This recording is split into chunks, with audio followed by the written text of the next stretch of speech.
Syllabus try किया था, फिर कुछ नया कुछ ट्राई किया था सिलेबस के मुताबिक?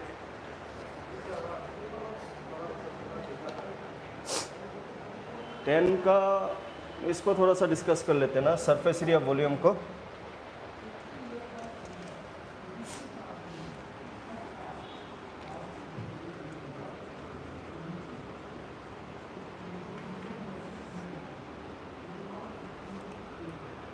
सरफेस एरिया वॉल्यूम में आपको मेनली किसके बारे में पढ़ना होगा?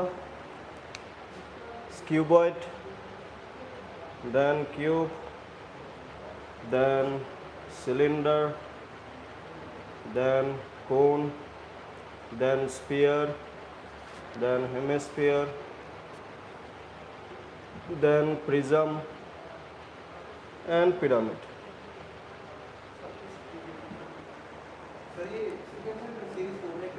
कौन सा सीक्वेंस एंड सीरीज? उसका फॉर्मूला उतना ही है, बाकी क्वेश्चंस आपको देखने होंगे। फॉर्मूला में ज़्यादा कुछ नहीं है ना, दो फॉर्मूला ही है उसका। डायरेक्ट आपने वो 11 का वो वाला देखा था, 11 का बुक जो कैसा था? क्वेश्चन ठीक था? क्वेश्चन ठीक था उसमें?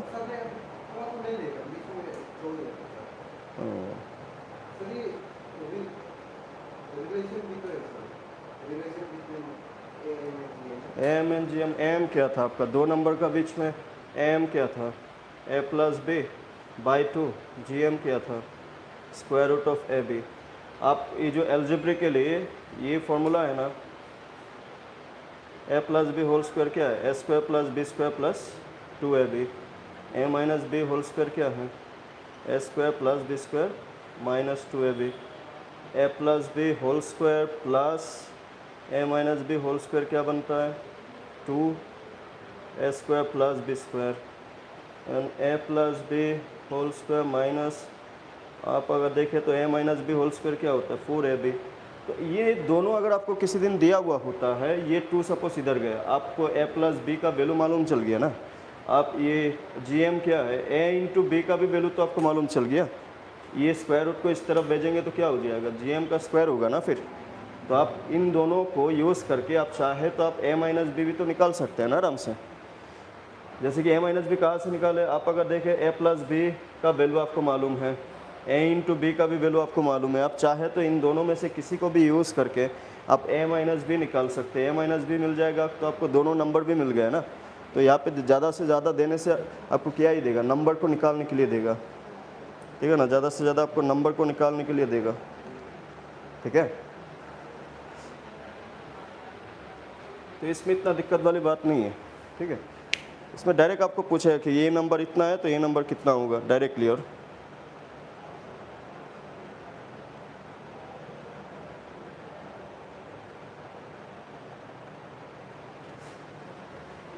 ठीक है, इसको देखें फिर।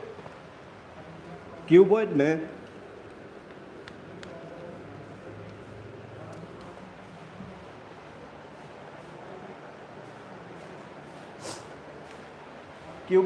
सबसे पहले अगर क्यूबॉइड को देखें,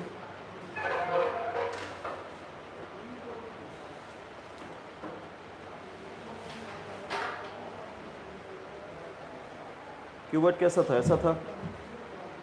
जैसे ये रूम है, ये रूम का example, room is an example of cuboid. इसको क्या कहते हैं?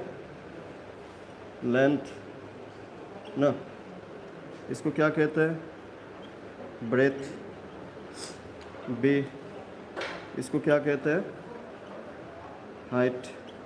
एच। यहाँ पे मेनली जो क्यूबॉइड में आप देखें तो 3 टाइप का आपका क्या मिलता है? सरफेस एरिया मिलता है। 3 टाइप का। एक तो है जैसे कि ये रूम है ना, ये जो चारों वॉल है ना, चारों वॉल का एरिया को निकालना क्या कहते हैं? इसको कर्व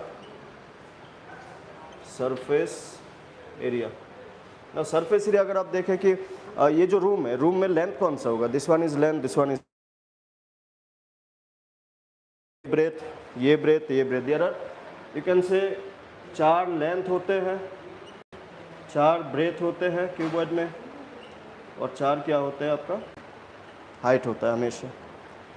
इन पॉइंट्स को क्या कहते हैं? वर्टेक्स कहते हैं ना। देयर आर 8 वर्टेक्स, 12 एजेस और 6 फेसेस।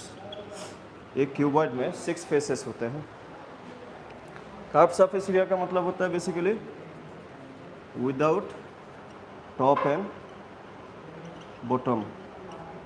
कर्व सरफेस एरिया का फॉर्मूला क्या बनता है, 2 इंटू, आप अगर डायरेक्टली देखें ना इन चारों फेसेस का, इसका एरिया क्या है, लेंथ इंटू हाइट, इसका एरिया क्या है, breath into height, length into height, breath into height. This is height ना, ये तो हाइट है ना। अभी अगर देखें आप, ये फ्लोर और सीलिंग का एरिया क्या है, लेंथ इंटू ब्रेथ ना, इसका भी लेंथ इंटू ब्रेथ। तो इसका अगर विदाउट टॉप एंड बॉटम आप देखें तो 2 into height into length, 2 into height into breadth. इसको अगर 2 और h को कॉमन लिया जाए तो l प्लस बी, ऐसे भी लिखते हैं, ठीक है। फिर सरफेस एरिया विदाउट टॉप या फिर बॉटम, दोनों में से कोई एक गायब हो तो, जैसे कि आप काफ़ी बार जो वाइट वॉशिंग करवाते हैं, वाइट वॉशिंग आप किस में करवाते हैं, चारों वाल में करवाते हैं। जैसे अगर ये आरसीसी वाला घर हुआ तो चारों वाल में भी वाइट वॉशिंग कराते हैं, सीलिंग में भी वाइट वॉशिंग कराते हैं। जबकि टीना वाला घर में तो सीलिंग में वाइट वॉशिंग नहीं कराता है। तो इसलिए विदाउट टॉप या फिर बॉटम, इसका एरिया ये दो चारों फेसेस का ये तो रहेगा ही रहेगा, इसके अलावा एक एक्स्ट्रा LB प्लस होगा, एक्स्ट्रा एक LB प्लस होगा। फिर total surface area TSA 2 into LB plus BH plus HL। फिर होता है वॉल्यूम, वॉल्यूम क्या है, length into breadth into height. फिर है diagonal, longest diagonal. Longest diagonal आपको अगर पूछा जाए इस रूम में सबसे लंबा डायगोनल यहाँ से लेके यहाँ तक, एकदम कॉर्नर टू कॉर्नर, तो इसका L square plus B square plus H square. These are the formulas we need.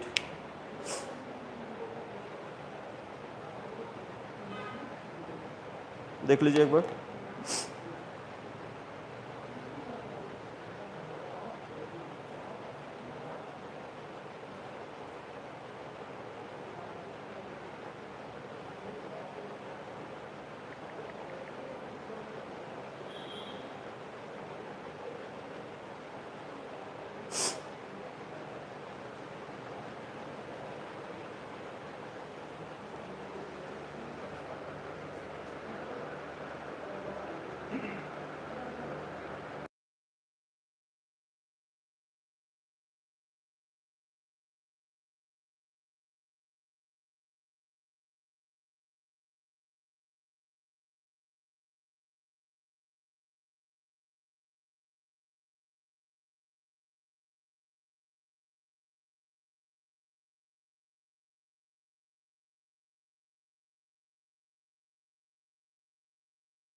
Diagonal वाला लॉन्ग, देखिए चलिए इसको यहाँ पे नीचे यहाँ पे लिखते। देखिए होता क्या है कि अगर आपको इसी रूम में बताना हो कि सबसे लंबा एक रॉड रखना है, कहाँ से लेके कहाँ तक रख पाएंगे आप, यहाँ से लेके एकदम डाउन कॉर्नर तक, तो इसको कहते हैं लॉन्गेस्ट डायगोनल। आप ऐसे मान लें, इसको कहते हैं लॉन्गेस्ट डायगोनल।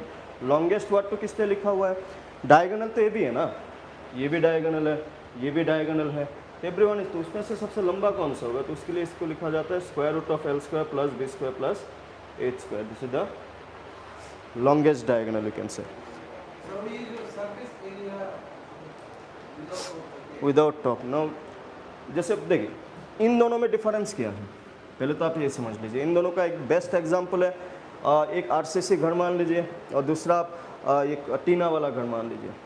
टीना वाला घर में जब ये चूना लगाते हैं तो कहाँ पे लगाते हैं, चारों वाल में लगाते हैं। सीलिंग अलग से होता है, उसमें तो चूना नहीं लगाते हैं, या फिर फ्लोर में भी नहीं लगाते, तो उसमें ये वाला फॉर्मूला यूज़ हो जाएगा। फिर 4 फेसेस।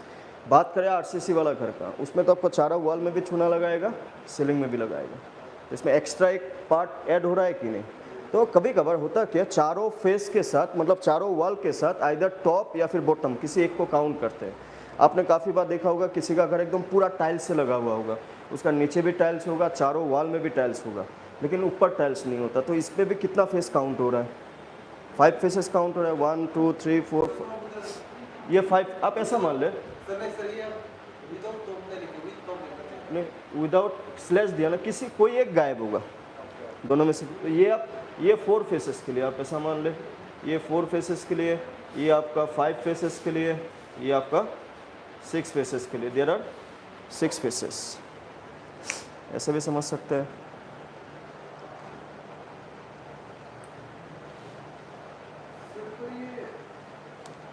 बोले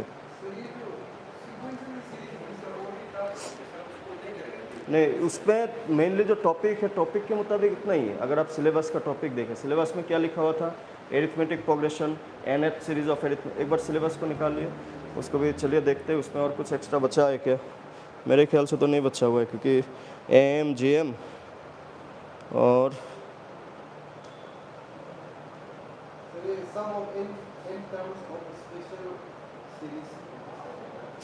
स्पेशल सीरीज वाला बाकी है ना।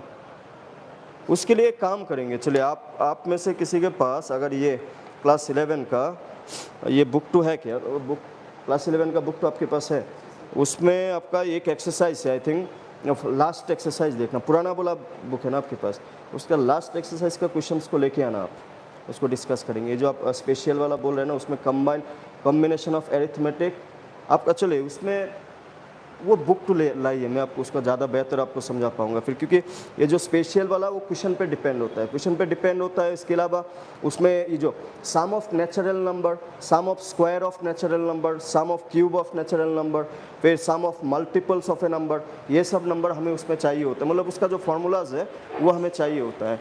वो फार्मूलाज आपको याद है वैसे? सम ऑफ नेचुरल नंबर का फार्मूला क्या था? नेचुरल नंबर का वो सब उसी के साथ ज़्यादा बेहतर समझाने से आपका ठीक रहेगा। वो हो सके तो उसका फ़ोटो खींच के इस ग्रुप में भेज दीजिएगा, तो क्वेश्चन भी आपका हो गया, उसका सॉल्विंग भी हो गया, उसका दोनों को हम लोग समझ सकते हैं। हाँ, उसका मैं समझा दूंगा, कोई दिक्कत वाली बात नहीं। इसके अलावा तो चलिए बाकी जितना भी था, एरिथमेटिक बोल लीजिए, सम ऑफ nth टर्म बोल लीजिए, geometric progression, arithmetic mean, geometric mean, ये सब तो आपको बताइए ना।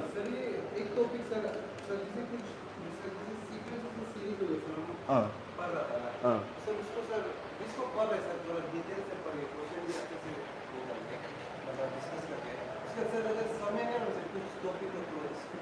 ना वो तो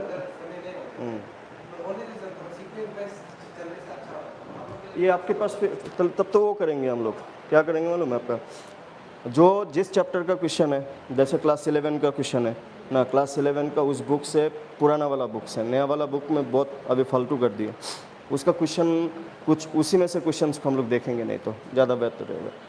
तो आप एक काम करिएगा, उसमें सीक्वेंस एंड सीरीज़ का जो तीनों एक्सरसाइज है उसका फ़ोटो खींच के ग्रुप में आप भेज देना। इसके अलावा लीनियर इक्वेशंस का उतना नहीं चाहिए, वो डायरेक्ट आप सॉल्विंग आता है तो आता है, नहीं आता है तो नहीं आता है, उसका डायरेक्ट क्वेश्चन होगा, आप इक्वेशन बना पाया तो बना पाया, नहीं तो उतना दिक्कत वाली बात नहीं है उसमें। चलिए सीक्वेंस एंड सीरीज़ का हम लोग कुछ क्वेश्चंस करेंगे, आप उसको ग्रुप में भेज देना, ठीक है।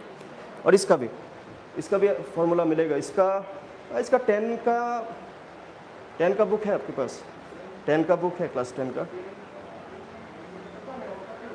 एक बार देखना तो आप, उसमें अगर होता है बोलने से इसका भी देख लेंगे, फिर कुछ देख लेंगे, कोई टेंशन लेने वाली बात। क्योंकि मैं इसलिए मतलब नहीं कर रहा था, वो इजी टॉपिक हम लोग अगर कैटेगरी वाइज देखें मतलब ना, क्लास 10 11 12, तो ऑब्वियसली इसको तो इजी मान के चलना होगा हमें, उस हिसाब से कुछ नहीं, हम लोग क्वेश्चंस करेंगे, दिक्कत वाली बात नहीं है। लेकिन वही है, सिलेबस लंबा है ना आपका, कैलकुलस में ही मिनिमम 1 महीना हम लोग को चाहिए होगा आराम से, देखा जाए।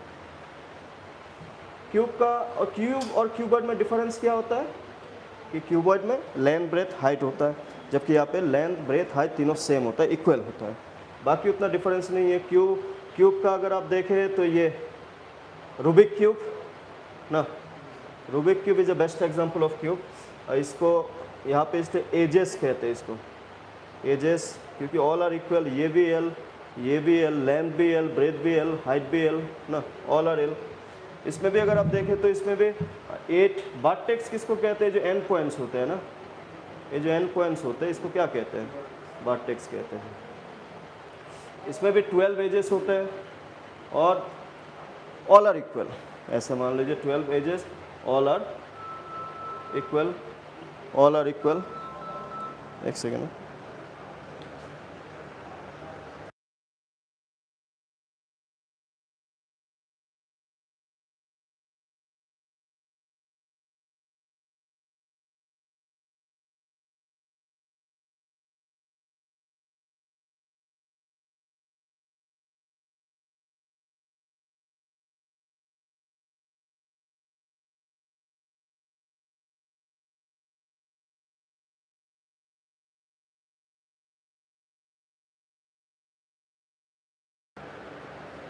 इसके अलावा अगर इसमें देखा जाए आपका 8 बार टेक्स्ट में 6 पेसेस, इसमें भी 6 पेसेस है।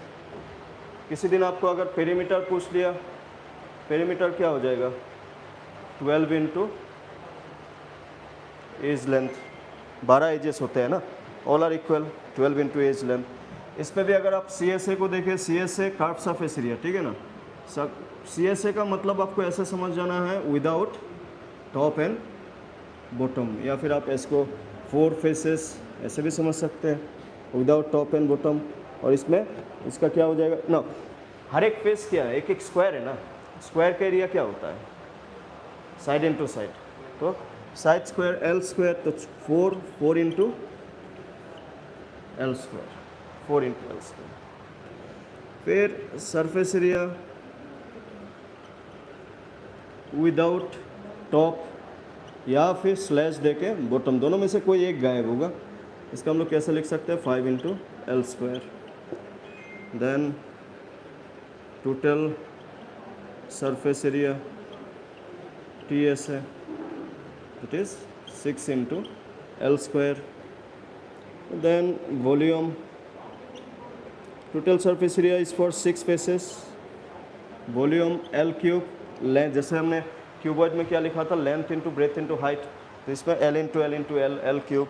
और इसमें भी जो लॉन्गेस्ट डायगोनल अगर बात किया जाए तो लॉन्गेस्ट नहीं, यहाँ पे लॉन्गेस्ट नहीं होता एक्चुअली, जो भी ये कॉर्नर वगैरह अगर डायगोनल को देखा जाए वो तो इक्वली होता है, इसका होता है √3 इंटू साइड लेंथ।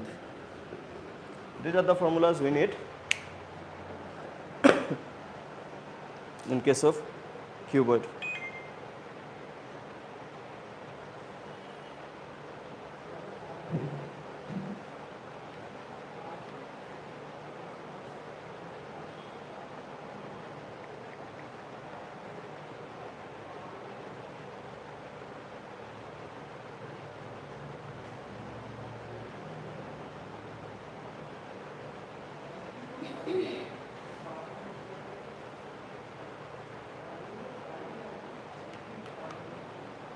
ठीक है, इस पर डायरेक्ट क्वेश्चन हो। अभी अगर आपको मैं एक चीज़ बोलूँ कि वॉल्यूम किसको कहते हैं एग्जैक्टली, अगर आपको पूछा जाए वॉल्यूम कौन सा है, which one is volume, the space inside this ना, the inside the space is called the volume. जैसे जो बाउंड्री है, बाउंड्री का ये क्या हो गया सरफेस एरिया, उसका अंदर में जो भी चीज़ है वो वॉल्यूम है ना। अभी कभी कभार क्वेश्चन में आपको मेंशन तो नहीं करेगा, जैसे कि आपको ऐसे बता दिया कि एक गोदाम है, ये गोदाम है, गोदाम में हम लोग कुछ एक सामान रख रहे हैं, तो सामान का लेंथ ब्रेथ हाइट इतना है, गोदाम का लेंथ ब्रेथ हाइट इतना है, तो इसमें कितने ऐसे बक्सा वो या फिर कार्टून हो हम लोग रख सकते हैं। तो कहीं ना कहीं जहाँ पे चीज़ है इनसाइड द स्पेस के बारे में बात हो रहा हो, तो वो चीज़ किसके बारे में होगा, क्वेश्चन वॉल्यूम के बारे में होगा। तो हमें क्वेश्चन से भी वो थोड़ा सा पैटर्न में आना चाहिए। कभी कभार जैसे कि कलर करना है, तो कलर हम लोग कहाँ पे करेंगे, अंदर वाला स्पेस में कहाँ ही जगह है, इधर ये बाउंड्री है, बाउंड्री है। अभी जैसे कि होलो समझते हैं आप लोग, होलो, होलो किसको कहते हैं, खोखला, अंदर से कुछ भी नहीं होने वाला। ये जो होलो वाला पार्ट होता है ना, ये जो वॉल्यूम है, होलो आपका कोई भी हो सकता है, होलो क्यूबॉइड भी हो सकता है, होलो आपका स्फीयर भी हो सकता है, होलो आपका क्यूब भी हो सकता है ना। होलो बेसिकली मतलब क्या होता है, होलो का जो भी डायग्राम है उसका वॉल्यूम होता है basically outer volume minus inner volume. क्या मतलब है, अगर मैं आपको इसी रूम का, ये जो रूम है किसका, किस शेप का है, क्यूबॉइड का है, और क्यूबॉइड का जो लेंथ ब्रेथ हाइट अंदर से दिख रहा है, क्या हमें सेम लेंथ ब्रेथ हाइट बाहर से भी दिखेगा या ज़्यादा दिखेगा, ऑब्वियसली ज़्यादा दिखेगा। ये अगर इतना बड़ा एरिया है तो इसमें ईटा लगा है ना, हर तरफ से ईटा है ना, that means the inside volume is less, outside volume is more. आपने काफ़ी दिन अगर ये जो घर बनता है, घर में आपने जो बाहर से नापता है अंदर से उतना नहीं होता है, तो उससे छोटा हो जाता है ना, because we are using bricks to make that. उसका भी तो कुछ ना कुछ क्या होता है, विथ, ब्रेथ, डेप्थ, जो भी हम लोग बोले। तो होलो जो भी क्वेश्चन में, अगर होलो है तो क्वेश्चन में मेंशन होगा, विदाउट मेंशनिंग हम लोग होलो बोल के नहीं मान सकते। होलो का वॉल्यूम के बारे में डायग्राम जो भी हो, क्यूबॉइड हो, सिलेंडर, स्फीयर हो, हेमिस्फीयर, कुछ भी हो, आपको एक चीज़ ध्यान में रखना है कि होलो का वॉल्यूम आउटर वॉल्यूम माइनस हमेशा क्या होता है, इनर वॉल्यूम। ये किसी के लिए भी हो सकता है, ठीक है। हाँ, होलो का दूसरा भी चीज़ है, मैं सिर्फ अभी वॉल्यूम वाला बताया। अभी हम लोग जो नेक्स्ट करेंगे वो सिलेंडर के लिए करेंगे, उसमें हम लोग इसके बारे में और डिटेल में देखते हैं फिर। होलो ना, होलो फॉर एवरीथिंग, अगर वॉल्यूम है होलो, आपका वो स्फीयर हो, हेमिस्फीयर हो, कुछ भी हो, उसमें हमेशा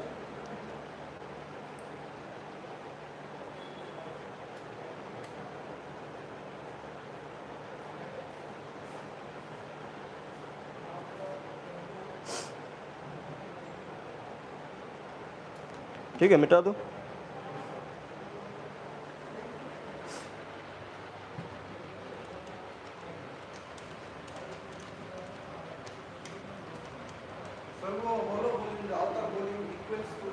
नहीं, outer volume minus inner volume, minus inner. तो उस पर वापस आएंगे। होलो हमें अभी जो मैं दिखाऊंगा सिलेंडर के बारे में, उसमें होलो सिलेंडर को भी हमें समझना होगा डिटेल में, क्योंकि हमने सिर्फ वॉल्यूम के बारे में बताया, सरफेस एरिया भी तो चेंजेस होगा ना। सेम तो ऐसा नहीं कि होलो वाला बाहर से जो ना, अभी जहाँ पे होलो होता है अंदर को इनर कहते हैं, बाहर को आउटर कहते हैं, एक तो चीज़ है। सिलेंडर, सिलेंडर कैसे दिखता है, दिस इज,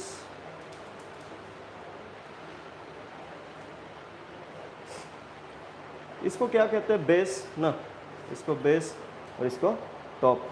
ये जो बेस है या फिर टॉप है वो ऊपर से कैसा दिखता है, गोल दिखता होगा ना। गोल नहीं होने से उसको सिलेंडर नहीं मानते। अभी अगर इसको चैप्टा ऐसे कर दिया जाए, जैसे ये आपका बोतल का ऊपर वाला हिस्सा, ये चाय का ऊपर वाला हिस्सा, they all are circle, circle cylinder ना। सिलेंडर बनता कैसे, अगर आप उसको थोड़ा सा समझे, मान लेते हैं आपके पास एक सर्कल है ना, गोल सर्कल, आप फिर एक सर्कल, फिर एक सर्कल, फिर एक सर्कल, सर्कल रखते रखते रखते रखते it will create some height. whenever there is a height in case of circle it will be called a cylinder। अगर आप ये जो वायर होते हैं, वायर ना, वायर जो यूज़ करते, चलिए ये भी अगर इंडिविजुअल वायर को आप देखें, there of cylindrical shape, cylindrical shape ना। सिलेंडर के बारे में एक चीज़ ये भी ध्यान में रखता है कि अब जब सिलेंडर को ऊपर की तरफ रखते हैं तो इसको क्या कहते हैं, हाइट ना, इसको क्या कहते हैं, हाइट कहते हैं। ये जो सिलेंडर का ऊपर वाला हिस्सा है या फिर नीचे वाला, जिसको बेस या फिर टॉप कहते हैं, क्योंकि ये सर्कुलर शेप का होता है, तो इसमें क्या होगा, यहाँ से लेके यहाँ तक रेडियस ना, रेडियस होगा। इसमें इनिशियली देखिए, सर्कल का फॉर्मूला समझने के लिए आपको, सिलेंडर का फॉर्मूला समझने के लिए आपको सर्कल के बारे में थोड़ा सा आइडिया होना है। सर्कल में दो फार्मूलास जो हमें चाहिए होता है, इंपॉर्टेंट है। क्या क्या था, एक था पेरीमीटर और एक था एरिया। तो सर्कल का एरिया क्या होता है, जो बाउंड्री है उस बाउंड्री को क्या कहते थे, सरकमफेरेंस, और सरकमफेरेंस को क्या कहते हैं, पेरीमीटर ना। क्या था फार्मूला, 2 पाई आर, है कि नहीं, 2 पाई आर, और इसका एरिया क्या था, पाई आर स्क्वायर। नाउ आपको ये भी समझना होगा कि ये जो सिलेंडर होता है, जब वो सर्कल से सिलेंडर बना तो उसमें क्या क्या चाहिए होता है, एक तो है CSA। CSA का मतलब हमेशा आपको मान के चलना है कि कर्व सरफेस एरिया क्या है, विदाउट टॉप एंड बॉटम ना। देखिए ये जो बाउंड्री है, बाउंड्री क्या है ना, जब हम लोग ये मान के चलते हैं कि टॉप और बॉटम, पानी को दीजिए, मैं कोई बात को दिखाते हैं। ये जो टॉप और, देखिए ये वाला हिस्सा को क्या कहेंगे, इसी वे वाला हिस्सा, दिस इज CSA। ये भी इंक्लूडेड नहीं है, ये भी इंक्लूडेड नहीं है, लेकिन ये वाला पार्ट बना किससे, सर्कल से। तो सर्कल का ये क्या है, बाउंड्री है। बाउंड्री क्या है आपका, 2 पाई आर, और ये ऐसा बनते बनते उसमें क्या हो गया, एक हाइट हो गया ना। तो इसलिए इसका पूरा फॉर्मूला क्या बनता है फिर CSA का, यस 2 पाई आर एच, ठीक है, 2 पाई आर एच। अभी अगर इस पे लिखो, जैसे जिस ग्लास में हम लोग पानी पीते हैं, जो चाय का कप है, उसमें का ऊपर वाला हिस्सा नहीं है, नीचे वाला तो है ना, नीचे वाला तो है। तो इसको अगर हम लोग लिखें सरफेस एरिया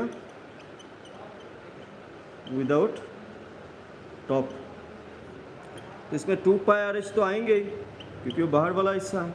इसके अलावा जो ऊपर का ना, क्योंकि ये सर्कल है तो नीचे वाला पार्ट है, नीचे वाला पार्ट का एरिया क्या हो जाएगा, पाई आर स्क्वायर, क्योंकि ये अगर नीचे वाला इंक्लूडिंग नीचे वाला पार्ट क्या है, एक सर्कल है ना, तो सर्कल है तो उसका एरिया भी तो प्लस होगा ना फिर।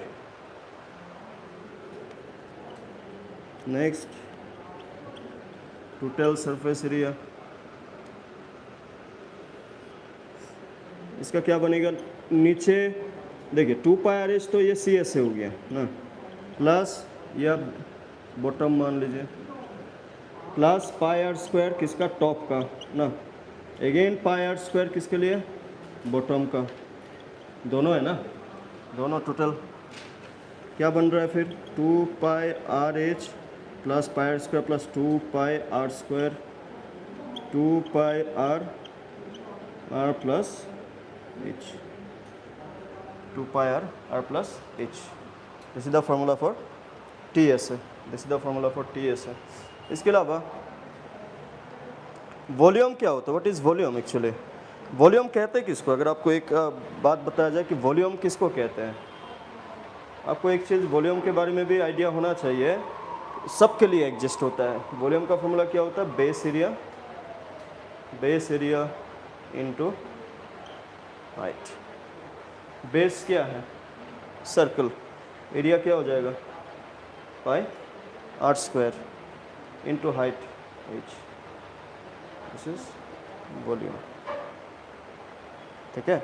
और सिलेंडर के बारे में एक चीज़ ये भी समझ में आना है कि सिलेंडर को ऐसे सीधा रखते हैं तो इसको हाइट कहते हैं। आपको काफ़ी बार सिलेंडर का क्वेश्चन में लेंथ लिखने को मिलेगा, लेंथ लिखा हुआ होगा कि length of a cylinder is no, length क्यों लिखा हुआ होता है सिलेंडर का केस में, देखिए सिलेंडर को अगर ऊपर की तरफ रखते हैं तो दैट इज़ हाइट। इसको अगर इस तरीके से सुला दिया जाए, इस पानी का बोतल को अगर मैं ऐसे बेंच में रख दूँ ऐसे, तब वो ऐसे हो गया ना, लेट गया ना, इन दैट केस उसको हाइट नहीं कहते। Height is anything which is upright again. जब इसको अपराइट काउंट नहीं करेंगे तो उसको कभी भी हाइट नहीं कह सकते, तो उसको हम लोग लेंथ कहते हैं। फिर अगर सिलेंडर पे ऐसे रख दिया जाए, तो सिलेंडर पे ऐसे हॉराइजॉन्टली अगर रख दिया जाए देन इसको कहते हैं लेंथ। और लेंथ का मतलब is nothing but height only. ऐसा नहीं कि लेंथ लिख दिया तो फॉर्मूला कुछ अलग बन जाएगा, सेम ही रहेगा।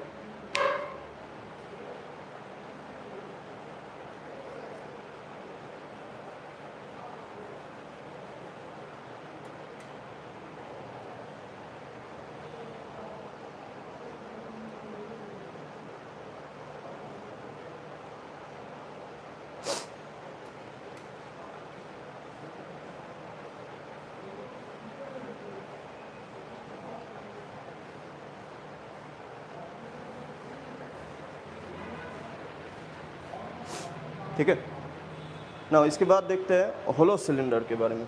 देखिए ये तो हो गया सिलेंडर ना। आपको होलो सिलेंडर का फॉर्मूला को याद रखने के लिए आपको इसका फॉर्मूला अगर याद हो तो आप उसको समझ सकते हैं आराम से, या फिर खुद बना भी सकते हैं अगर प्रोसेस को आप समझे कि सी एस ए क्या है, टी एस ए क्या है, without top without bottom, like this kind of. Next will be then hollow cylinder.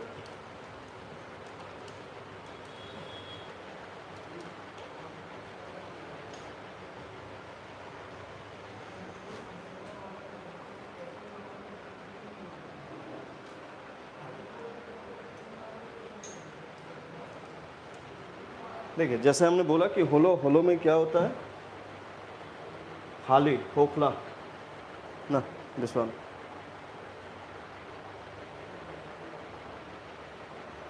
तो ये वाला पार्ट है ना, बाकी अंदर वाला part this one is empty ना, खाली खोखला। जैसे कि आपका ये एक कॉपी को ऐसे मोड़ के, कॉपी को अगर मोड़ के एक सर्कल बनाया, सिलेंडर बनाया जाए, अंदर से खाली ना, अंदर से खाली। इसी कॉपी को अगर रोटेट करके मैं एक सिलेंडर बनाऊँ, अंदर से खाली लेकिन मोटा है थोड़ा सा, दैट इज़ होलो। इसका ये जो बॉटम और ये है टॉप ना, ये इसको हम लोग क्या कह सकते हैं, इनर रेडियस। इस पर 2 रेडियस होते हैं।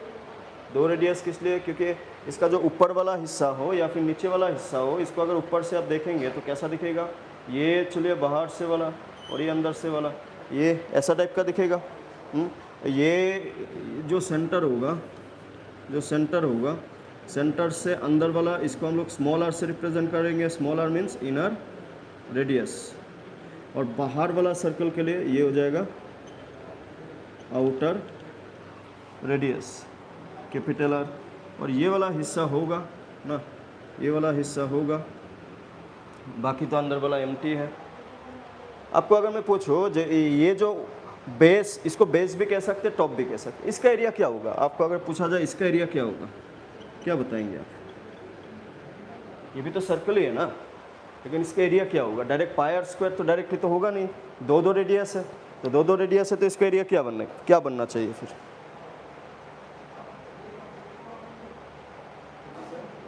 इसका एरिया क्या बनना चाहिए बोलिए तो फिर? पाई आर स्क्वायर। देखिए जब भी होलो वाला सिचुएशन होता है तो आपको एक चीज़ समझना है कि आउटर माइनस इनर वाला कॉन्सेप्ट चलता रहता है। आउटर माइनस इनर मतलब जैसे कि एरिया क्या है? Area is anything inside a boundary, किसी भी एक बाउंड्री का अंदर में जो पार्ट है। अभी अगर अंदर से इसी बोर्ड में इतना सा हिस्सा खाली हो, कुछ ना हो, है ही नहीं मान लेते, तो इसको तो काउंट नहीं करेंगे ना अभी। तो इन दैट केस एरिया हमेशा इस टाइप का पार्ट को outer area minus inner area, minus किस लिए कर रहे हैं कि अंदर तो है ही नहीं ना, कुछ खाली है, खोखला है, इसलिए ना इसका नाम होलो है। तो इसका पाई कैपिटल आर स्क्वायर, क्योंकि बाहर वाला हमने कैपिटल आर लिया और अंदर वाला स्मॉल आर लिया, तो पाई को आप कॉमन ले लेंगे तो R square minus R square, this is the area of a hollow circle ना। फिलहाल तो ये होलो सर्कल है, लेकिन ये यूटिलाइज में आएगा, इसलिए मैं इसको भी साइड में बता दिया। अभी अगर इसका आप और विद सी एस से देखें ना, देखिए सी एस है सरफेस एरिया, सरफेस जो हमें दिखता है वो सरफेस एरिया। आप अगर ऐसे समझ ले कि अंदर अगर मैंने एक वॉल बना दिया, वो बाहर से वो वॉल तो नहीं दिख रहा है ना, anything which can be seen from outside will be called as the surface area. कि सरफेस जो दिखता है वो सरफेस है, जो नहीं दिख रहा है वो तो सरफेस नहीं है, फिर we can not count in a surface. इसका मतलब ये बनता है कि क्योंकि ये अंदर वाला खाली है ना, खाली है, हमें तो बाहर का पार्ट भी दिखेगा, अंदर से ऐसे देखने से अंदर का पार्ट भी तो दिख रहा है ना, फिर हमें खाली एम्प्टी हम लोग ऐसे देख ही सकते। कॉपी को मोड़ दिया, अंदर भी देखने को मिल रहा है, बाहर भी देखने को मिल रहा है हमें। दैट मीन्स इसको कैसे लिखते हैं? Outer C S A plus inner C S A. ठीक है, आउटर सी एस ए क्या हो जाएगा? 2 pi R H, inner C S A 2 pi R H, 2 pi H common ले लिया तो ठीक है, this is C S A of hollow cylinder. यहाँ पे 4 फेस विदाउट टॉप वाला सिचुएशन इसमें इंपॉर्टेंट नहीं है। देखिए टी एस ए कैसे बनता है? C S A plus top area plus base area. ठीक है, सी एस ए कैसे, टी एस ए कैसे बनता है? सी एस ए मतलब जो इसमें मिला बाहर वाला, आपको प्रैक्टिकली समझना है, ये बाहर वाला जो हिस्सा है वो हो गया क्या? C S A. ऊपर और नीचे दोनों को काउंट करेंगे तो टी एस ए। तो सी एस ए कितना मिला? 2 pi H R plus R. Now जो मैं यहाँ पे लिखा था ये किसका एरिया है? ये ऊपर का भी एरिया है, नीचे का भी एरिया है कि नहीं? तो pi are square minus R square plus pi are square minus R square, 2 pi H R plus 2 pi are square minus, क्योंकि 2 बार है ना, 2 लिख दिया। तो this is the formula we can apply for finding the total surface area of a hollow cylinder.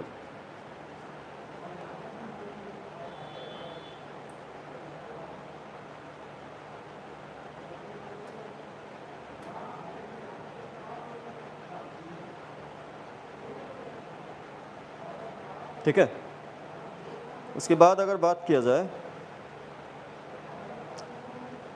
Volume क्या होगा फिर, क्या लगता है? What will be the volume then? Volume मैंने अभी अभी बताया था आपको, होलो वाला पार्ट के लिए वॉल्यूम हमेशा क्या होता है? Outer volume minus inner volume. और वॉल्यूम का फॉर्मूला हमने क्या दिया था अभी अभी, पाई आर स्क्वायर एच। तो यहाँ पे क्या हो जाएगा, pi capital R square H minus pi small R square into H. Pi H को कॉमन ले लिया जाए तो R square minus R square, this is we can apply for volume. These are the formulas we need for hollow cylinder.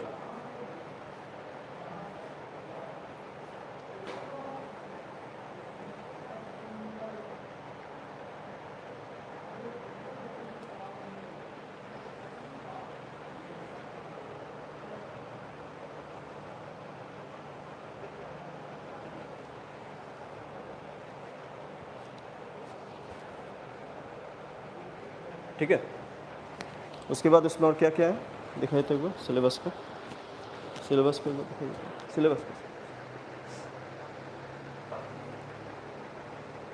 areas and volume, area of triangle using Heron's formula and its applications, finding the area of a quadrilateral, surface area of volume of cube, cuboid, cone, cylinder, sphere, hemisphere। चलो इसमें Heron's formula को भी बताने होंगे, चलो Heron's formula भी बताएंगे। इससे पहले इसमें कोन, स्फीयर, हेमिस्फीयर।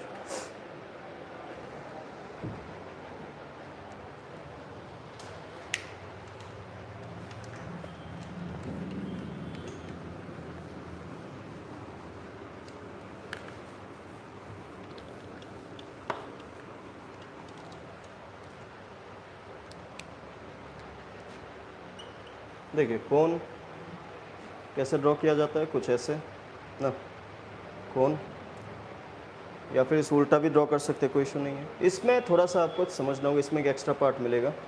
ये अगर बेस है तो बेस किस शेप का है, सर्कल ना, इसको क्या कहेंगे, रेडियस आर। यहाँ से लेके यहाँ तक इसको क्या मान लेंगे, रेडियस। इसमें और एक्स्ट्रा क्या समझना है, देखिए हाइट हमेशा अपराइट, अगर आपको थोड़ा सा 13 में ड्रॉ करके बताऊं तो ये हाइट नहीं कहते, ठीक है, ये हाइट एकदम 90 डिग्री होगा हमेशा। तो ये जो ये वाला पार्ट को क्या कहेंगे फिर, what will be the name of this part then, slant height ना, slant height that is L. इसी में अगर थोड़ा सा आप नोटिस करें तो इसमें there is a relation between L, H and R. ये जो इसको अगर हाइट मान लिया, इसको एल मान लिया, इसको आर मान लिया, तो कहीं ना कहीं यहाँ पे C S A without top and bottom, without top and bottom, इसका एरिया क्या होता है, pi R L. L stands for slant height ना, L is L slant height. Slant कब कहते हैं, देखिए कभी भी सीधा सीधे नहीं हो कि थोड़ा सा भी जो पहाड़ में होता है, जो स्लोपिंग होता है, हम लोग स्लोपिंग कहते हैं ना उसको, तो slant height. L is slant height, R is radius and H is height ना। इसका टी एस है, टोटल सरफेस एरिया। देख टोटल सरफेस एरिया कैसे बनता है, C S A plus base area, C S A plus ना, top area क्यों नहीं, टॉप में क्या है, एक पॉइंट ही तो है ना, पॉइंट का क्या ही फॉर्मूला। तो इस पॉइंट को क्या नाम से कहते हैं, वर्टेक्स, ठीक है, इस पॉइंट को वर्टेक्स कहते हैं। टी एस है क्या बनेगा फिर, C S is pi R L plus pi are square. Base किस शेप का है, सर्कल है ना, इसका एरिया क्या है फिर, पाई आर स्क्वायर, है कि नहीं। इसको कभी कभी ऐसे भी लिखा जाता है, इसको कॉमन लेके pi R plus L, pi R plus L. Volume क्या है ना, आपको ये समझना होगा कि एक सिलेंडर ना, इसका वॉल्यूम है 1/3 पाई आर स्क्वायर एच ना। इससे आपको एक चीज़ समझना है, सिर्फ पाई आर स्क्वायर एच किसका था, सिलेंडर का था। इतना एरिया किसका था, सिलेंडर का था। इसके साथ 1/3 लगा दिया तो ये किसका एरिया बन गया फिर, कोन का। इसका मतलब आपको ये समझना है कि मान लेते हैं आपके पास एक सिलेंडर है, ठीक है, और सेम शेप का, सेम साइज का, सेम साइज सेम शेप का मतलब हो गया रेडियस सेम हाइट सेम ना, रेडियस सेम हाइट सेम। ऐसे 3 कोन ले लीजिए आप, सेम शेप का, सेम साइज का, जो सेम हाइट सेम रेडियस। इसका मतलब यहाँ पे अगर पूरा आइसक्रीम है तो आप इस आइसक्रीम को इन तीनों में भरने के बाद ही ख़त्म होगा, उससे पहले वो ख़त्म नहीं होगा। सेम हाइट सेम रेडियस, इसलिए volume is 1/3 of the volume of cylinder. तो ये रिलेशन भी काफ़ी बार काम आता है क्वेश्चन में। अगर उस ट्रिक के साथ अगर क्वेश्चन दिया आपको कि एक सिलेंडर दे दिया, सेम साइज़ का एक कोन दे दिया, आपको उसमें से कुछ रिलेशन कुछ क्वेश्चन पूछ लिया, जो आपको अगर ये वाला पार्ट आइडिया होगा then you could have done the answer.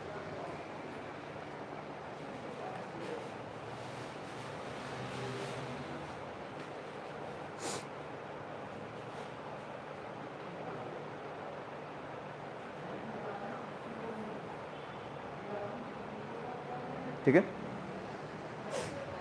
फिर देखते हैं स्फीयर का।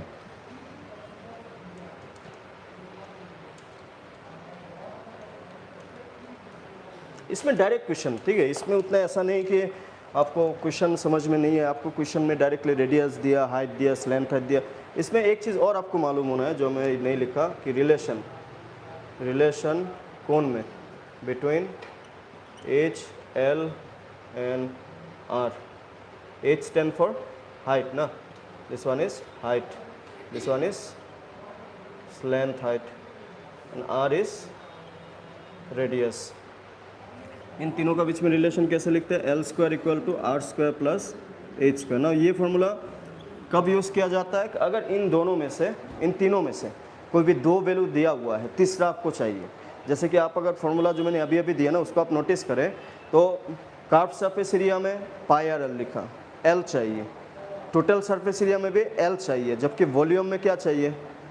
H चाहिए। R हर किसी में है, तो आपको काफ़ी बार वॉल्यूम निकालने के लिए ये दोनों आपको दे दिया होगा, ये दे देगा, ये दे देगा, ये नहीं देगा, हाइट नहीं देगा। तो आपको रिलेशन मालूम होने से जो दोनों वैल्यूज क्वेश्चन में दिया हुआ है उसको रेस्पेक्टिव पोजीशन में पुट करेंगे तो जो तीसरा वाला वैल्यू है वो भी मिल जाएगा ना, वो भी मिल जाएगा आराम से।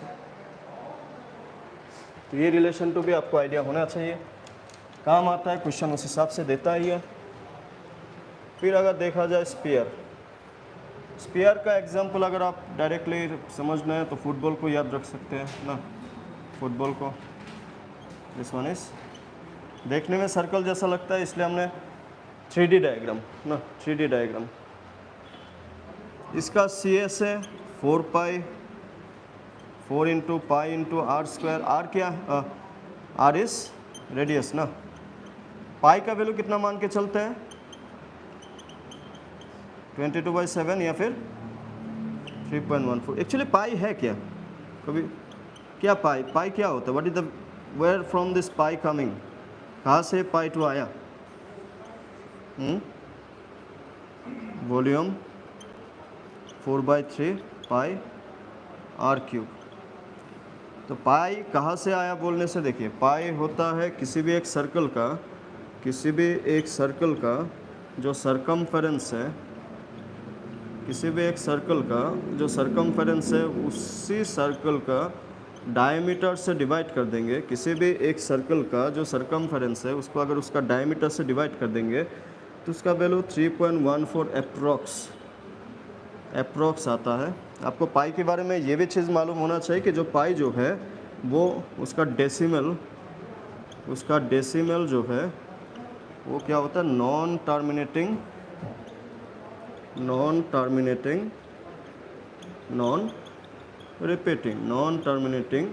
Non repeating. इसलिए ये जो पाई होता है इस पाई को इरेशनल नंबर कहा जाता है। तो ये भी जानने लायक क्वेश्चन है, तो आपको मालूम होना चाहिए इसके बारे में भी। और इसी स्फीयर को बीच में से एक लाइन दे दिया ना, एक लाइन दे दिया, काट देने से ये किस पे कन्वर्ट हो जाता है? फिर हेमिस्फीयर को आप हाफ स्फीयर समझ लीजिए, हाफ स्फीयर। तो इसे जैसे आधा एप्पल मान लीजिए आप ना, आधा एप्पल, ये हेमिस्फीयर। ये ऊपर वाला सर्कल, ये क्या? रेडियस, ये भी रेडियस, हर तरफ से रेडियस। यहाँ पे हाइट नहीं होता। इसका CS से देखा जाए जैसे कि ये आधा होता है ना सर स्पेयर का आधा होता है, तो इसको क्या 2 pi are square. C S A का मतलब विदाउट टॉप एंड बॉटम, हर जगह में यही है, ठीक है ना, विदाउट टॉप एंड बॉटम। इसका टी एस है, देखिए टी एस ए कैसे बनता है, सी एस ए और इसका टॉप है ना, इसका टॉप है, टॉप एरिया, टॉप, ये टॉप इस शेप का है, सर्कल है, टॉप एक सर्कल है, तो इसके लिए इसका 2 pi are square plus pi are square circle, that is T S A क्या है फिर 3 pi are square, 3 into pi into are square. और इसका वॉल्यूम स्पीयर का आधा, स्पीयर में क्या लिखा 4/3 पाई आर क्यूब, इसमें 2/3 आधा ना, 2/3 pi are cube. These are the part formulas we need.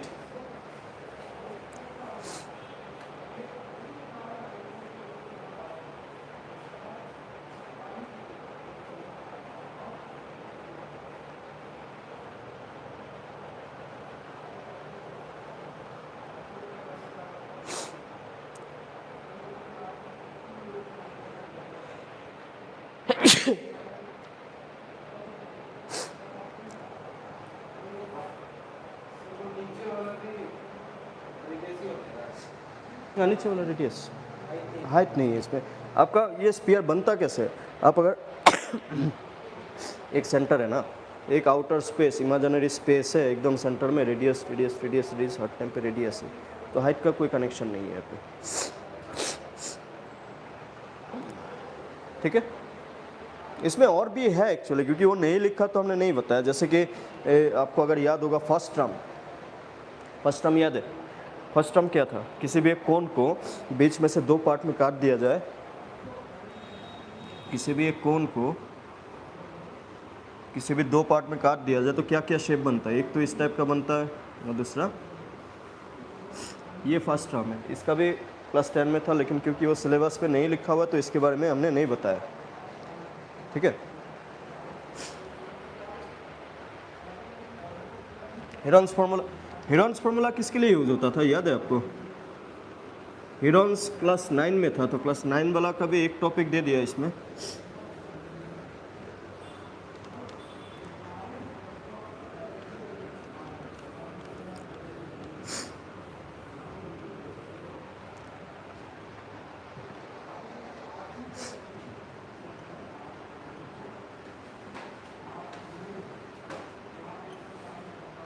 देखिए, वैसे अगर ट्राइंगल के बारे में बात किया जाए तो what are the types of triangle?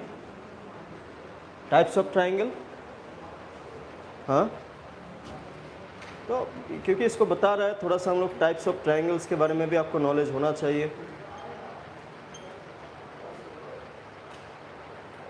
पहला वाला क्या था, scalene. What was the meaning of scalene? All side different length. Triangle में कितने साइड होते हैं? 3 लें, तीनों का वैल्यू अलग अलग, तो उसको कहते हैं स्केलेम। फिर isosceles triangle, 2 side equal, then equilateral triangle, all side equal.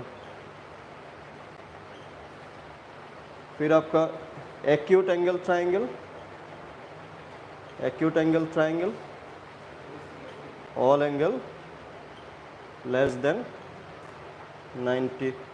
इसमें आपको एक चीज़, number of side equal to number of angle equal, ठीक है। जितने साइड इक्वल होंगे उतने एंगल भी इक्वल होते हैं।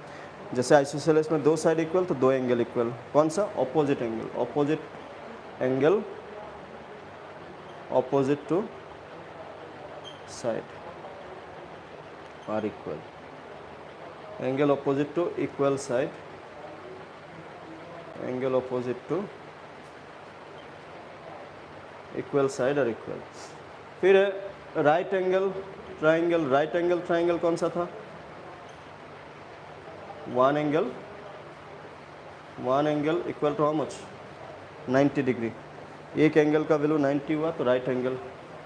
Then obtuse angle triangle, one angle more than 90। नहीं, जो हेरॉन्स फॉर्मूला है ये किसके लिए यूज होता है? ये सिर्फ और सिर्फ ये हेरॉन्स फॉर्मूला सिर्फ और सिर्फ स्केलन के लिए बनाया गया ना। आप बोलेंगे कि बाकी को नहीं हो सकता है क्या? हो सकता है, ज़रूर हो सकता है, कोई इशू नहीं है, लेकिन बाकी के लिए डायरेक्ट फार्मूला भी पॉसिबल है। अगर बात किया जाए ट्राइंगल का जो बेसिक फार्मूला हम लोग बार बार यूज़ करते हैं, what are they? Half into base into height ना। तो यहाँ पे जो हेरॉन्स फार्मूला है वो स्केलन ट्राइंगल के लिए यूज़ होता है। स्केलन ट्राइंगल में 3 साइड होता है। अगर उसको ए, बी और सी मान लिया, ए, बी, सी क्या है? साइड लेंथ ना। तीनों अलग अलग किस लिए है? क्योंकि हमने क्या लिया? स्केलन लिया। स्केलन का मतलब होता है ऑल साइड डिफरेंट लेंथ ना। तब हेरॉन्स ने, जो मैथमेटिशियन है हेरॉन्स, उसने एक फार्मूला डिस्कवर किया। वो फार्मूला को कैसे लिखते हैं? Square root of S minus A into S minus B into S minus C. S क्या है? एस है सेमी पेरीमीटर। पेरीमीटर किसको कहते हैं? ट्राइंगल में पेरीमीटर किसको कहते हैं? सम ऑफ ऑल इस साइड्स। एक्चुअली पेरीमीटर का मतलब ही क्या होता है? बाउंड्री, ठीक है। बाउंड्री का जो लेंथ होता है उसको क्या कहते हैं? पेरीमीटर कहते हैं। और जितने भी साइड है, हर एक साइड को अगर प्लस किया जाए तो उसको कहते हैं पेरीमीटर। और ये क्या है? Semi perimeter. S semi perimeter, यानी सेमी पेरीमीटर आप ऐसे समझ सकते हैं A plus B plus C divided by 2। Semi means half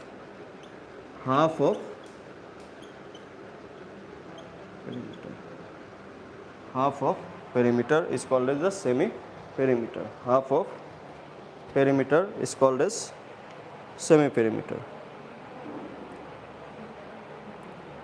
These are the part we need actually. ये फार्मूला हमें चाहिए। फार्मूला को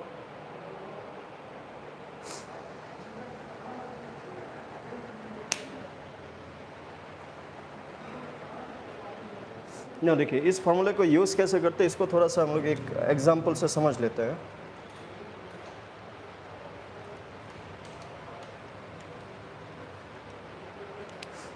जैसे कि एक ट्राइंगल है, मान लेते हैं इसका 7, सपोज इसका 8, इसका 9। तो इसका एरिया निकालना है। कैसे निकालेंगे ना? आप एक को ए मान लीजिए, दूसरे को सी मान लीजिए, तीसरे को, एक को ए, एक को बी, एक को सी, तीनों अलग अलग है। तो एस क्या हो जाएगा? क्या लिखा? Semi perimeter, half of perimeter, perimeter boundary sum of side ना, सम ऑफ साइड बाय 2 कितना हो जाएगा? 24 बाई 2 कितना मिल रहा है? 12, ठीक है। एस वैल्यू, तो एरिया क्या हो जाएगा फिर? एरिया एस माइनस है तो एस कितना है? 12 into 12 minus 7 into 12 minus 8 into 12 minus 9, यही तो होगा। 12 minus 7 into 12 minus 8 into 12 minus 9।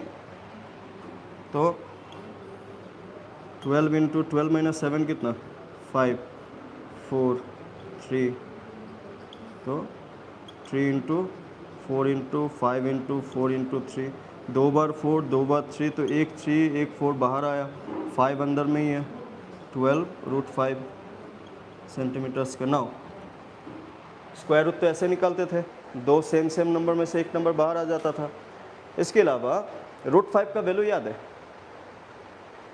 What is the, there are few certain value जो आपको कभी कभार √2 1.41, √3 1.7 भी लिखते हैं, 1.73 भी लिखते हैं, 1.732 भी लिखते हैं, √5 2.23 लिखते हैं ना। यहाँ पे डिपेंड करता है। आप अगर मान लेते हैं क्वेश्चन है ऑप्शनल है तो आपको √5 का ऑप्शन में अगर डेसिमल में है तो √5 को रिप्लेस करना होगा आपको ना। √5 को अगर रिप्लेस करें तो आपका 12 इंटू 2.23 इस तरीके से मल्टीप्लाई हो जाएगा ना।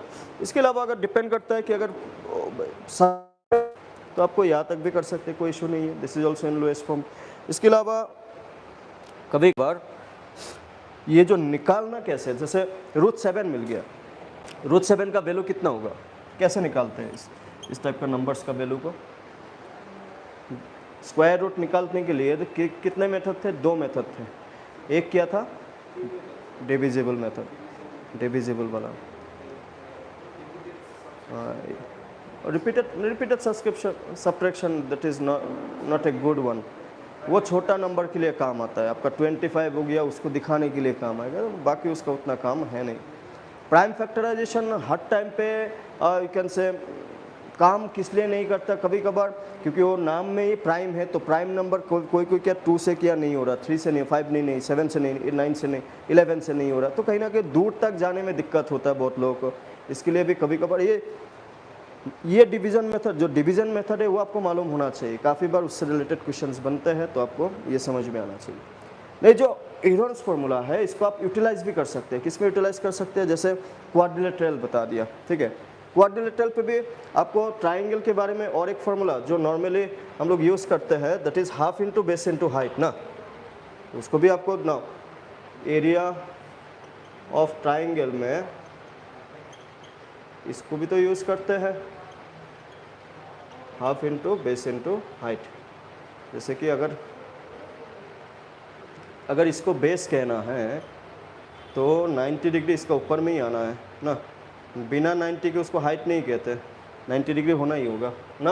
होता क्या है, मान लेते हैं क्वाड्रिलेटरल दिया हुआ है, क्वाड्रिलेटरल समझते हैं आप लोग, जिसमें कितने साइड हो, 4 साइड हो, तो चारों साइड में से अगर ऐसा मान लिया जाए कि इनमें से एक एंगल 90 है, या फिर आप एक एंगल 90 है, आपको इसका 5, 6, 7, 8 इस टाइप का मान लेते दिया हुआ है, और एक डायगोनल भी दिया हुआ है, तो आप इस क्वाड्रिलेटरल का एरिया कैसे निकालें ना। देखिए, अगर आपको डायगोनल 90 डिग्री नहीं है, मान लेते 90 डिग्री नहीं है आपको, तब डायगोनल भी दिया हुआ है, तो आप चाहें तो इसका एरिया और इसका एरिया, दोनों का एरिया आप इस फॉर्मूले से निकाल सकते हैं आराम से। 2 ट्राइंगल बनी है ना, अभी दोनों का एरिया निकाल लेंगे, दोनों को प्लस करेंगे, पूरा एरिया मिल जाएगा। अगर 90 डिग्री है बोल लेने से, तो 90 डिग्री है तो आप ये जो ट्राइंगल है इसका एरिया आप कैसे निकाल सकते हैं, हाफ इंटू 8 इंटू 5। 8 इंटू 5 किस लिए, हाइट और बेस कौन सा होता है। देखिए, आपको ये भी समझना होगा, 90 का ऑपोजिट वाले को हाइपोटेनियस कहते हैं, 90 का ये हाइपोटेनियस है ना। अगर इसका, चलिए मैं जो डायग्राम बनाया उसका एरिया कैसे निकालेंगे उसका थोड़ा सा मैं आपको आइडिया दे रहा हूँ। जो क्वाड्रिलेटरल वाला पार्ट है ना उसमें यूज़ हो सकते हैं। इसका एरिया अगर हाफ इंटू 8 इंटू 5 2 4 20, इसका एरिया कितना बन गया 20। ये वाला जो पार्ट है इसमें ये तीनों, ये तो 90 नहीं है, 90 नहीं है मतलब ये फार्मूला यूज़ नहीं हो सकता, नहीं हो सकता मतलब हेरोन्स फार्मूला यूज़ किया जा सकता है। हेरोन्स फार्मूला अप्लाई करने के लिए आपको तीनों साइड मालूम होने चाहिए। यहाँ पे तो ये वाला पार्ट को, इस वाला ट्राइंगल को देखा जाए आपको तो 2 साइड मालूम है ना, तीसरा मालूम है क्या, ये वाला साइड मालूम है। इस साइड को कैसे निकाल सकते हैं, पाइथागोरस यूज़ करके। तो पाइथागोरस यूज़ किया जाए तो ये क्या है, हाइपोटेनियस है, इसको अगर बेस मान लिया, इसको अगर परपेंडिकुलर मान लिया। पाइथागोरस फॉर्मूला क्या था, Pythagoras hypotenuse square equal to base square plus perpendicular square ना।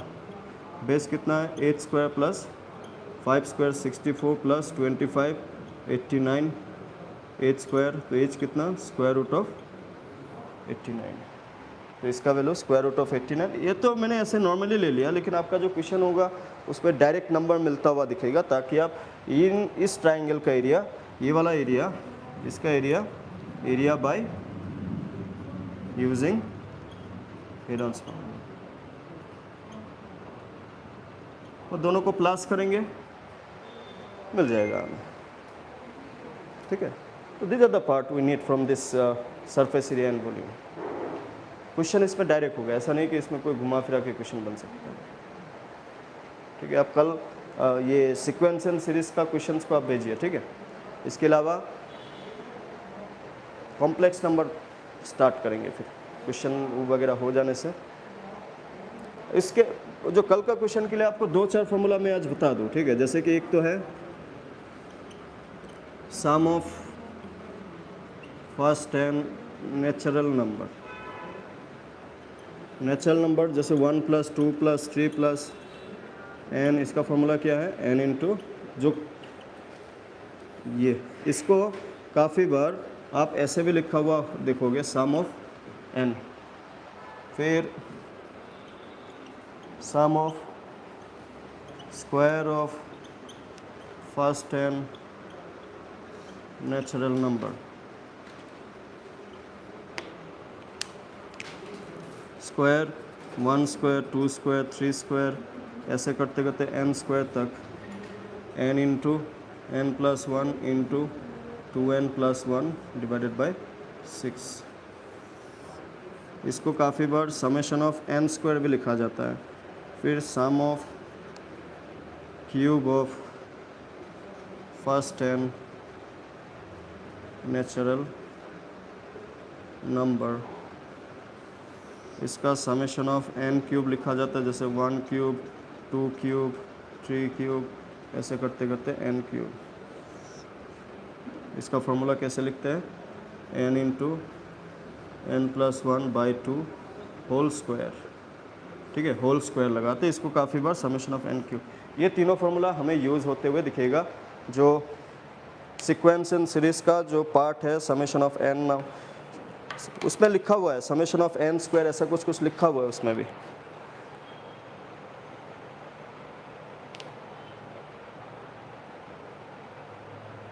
ठीक है।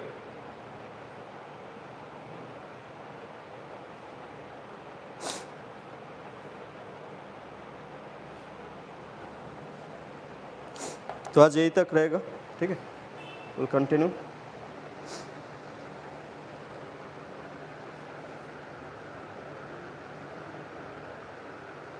ठीक है, फिर मिलते हैं